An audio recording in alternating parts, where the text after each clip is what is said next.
So, you did it. You went out and incorporated your business and you built what you think is this financial fortress, right? A wall between your company's debts and your personal life. But what happens when you need cash to actually grow?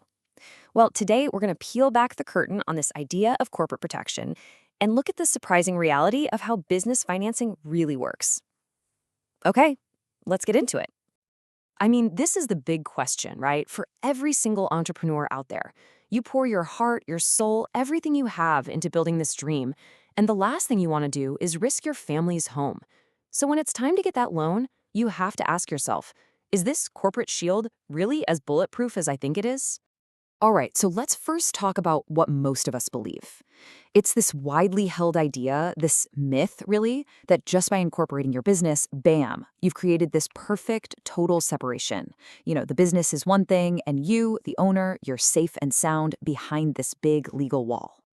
And look at this. This isn't some legal textbook. This is a quote from a real person, a small business owner just like you might be.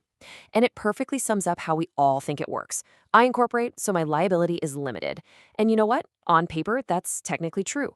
But, and this is a big but, the real world of getting a loan, it has a massive catch. This right here, this is where that whole myth starts to fall apart.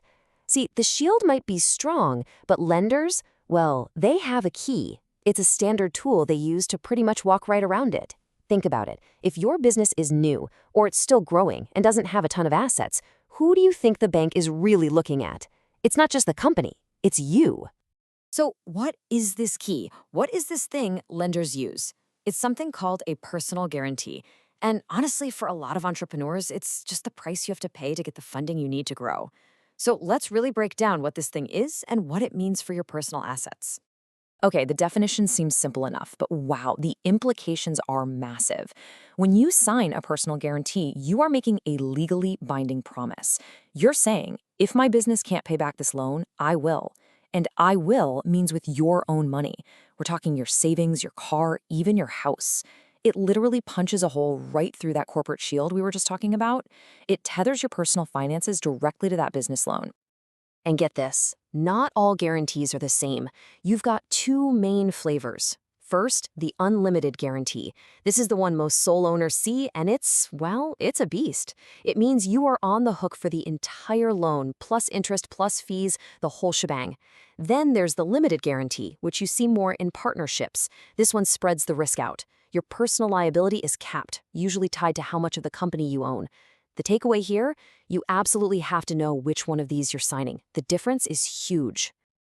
Now, I know this can feel really personal, like the bank doesn't trust you. But if you put on the lender's hat for a second, it's really just about managing risk. It's just business.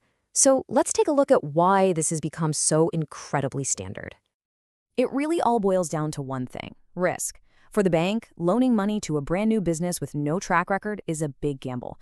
The same goes for a company that's had a few rough patches. The personal guarantee, that's their safety net. If your business doesn't have a bunch of expensive equipment or a building to use as collateral, guess what becomes the collateral? You do. Your personal assets do. It's how they make sure you have, skin in the game. Okay, so how common is this really? Take a look at this number. 59%. Almost 60% of small businesses use a personal guarantee to get funding. That's a lot. This isn't some rare, out-of-the-ordinary thing. It's the norm. So if a lender asks you for one, the first thing to remember is that you are not being singled out. This is just part of the game. And knowing that helps you shift your mindset from, why are they doing this to me, to, okay, this is happening. How do I handle it?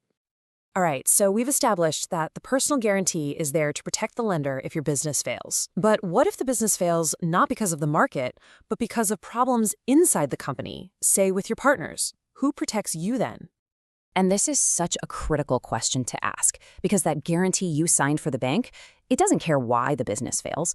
It could be a recession, sure. Or it could be a knockdown, drag-out fight between you and your partners that brings everything to a grinding halt. The point is, if the business stops paying its bills because of that internal chaos, the lender doesn't care. They're still coming after you personally. This is exactly why you need a shareholders agreement. I like to call it the partnership's instruction manual. If the personal guarantee is the lender's safety net, the shareholders agreement is your internal armor. It's where you and your partners figure out all the tough what-if scenarios before they become huge company-killing problems. It's your rulebook for disagreements, for selling shares, for everything.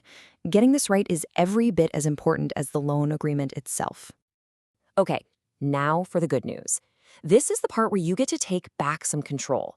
Just because personal guarantees are super common, that does not mean they're a take-it-or-leave-it deal. You have power here. You can, and you absolutely should negotiate to limit your personal risk. So, here are 4 practical things you can actually do when you're at the negotiating table.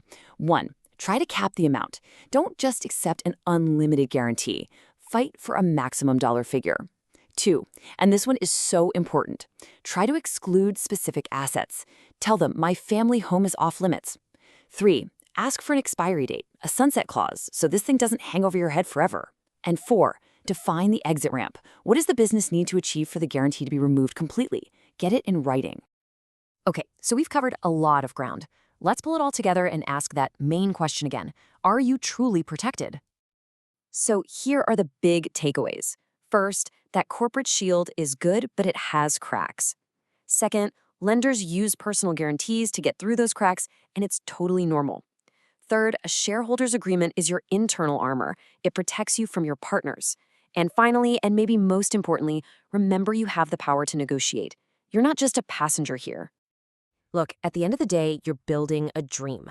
And protecting that dream means being smart and proactive. That corporate shield is a great start, but it's not the end of the story. So the real question to leave you with is this. Now that you know where the cracks are, what's your next move to make sure your dream is truly protected?